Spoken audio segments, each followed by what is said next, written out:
तर बघू शकता आम्ही आलो आहोत स्टेशनवरती. तर इथं बघा किती ताजे ताजे फ्रूट्स आहेत. तर पिऊ बघू शकता पिऊचा गोंधळ कसा चाललेला आहे. तसंही तिला कसं तर मी आवरून आणलं तर ती रडतच होती. तर बघा खूप छान असं फ्रूट्स आहेत. पेरू आणि खूप असे गावरान पेरू आहेत, तुम्ही बघू शकता. तर आम्ही आलो आहोत स्टेशनला. तर बघू शकता आणखीन गाडी आली नाही, आम्ही थांबलो आहोत गाडीची वाट पाहत.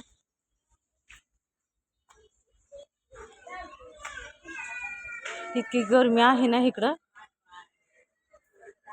गावाकडे ऊनच असतं खूप असं. माझा सकाळपासून एकही व्हिडिओ गेला नाही, त्याच्यामुळे यूट्यूब तुम्ही समजून घ्या. तर माझे असेच व्हिडिओ पाहण्यासाठी लाईक करा, पौर्णिमा होम चॅनल ही सबस्क्राईब करा आणि प्लीज सपोर्ट करा. तर चला परत भेटू.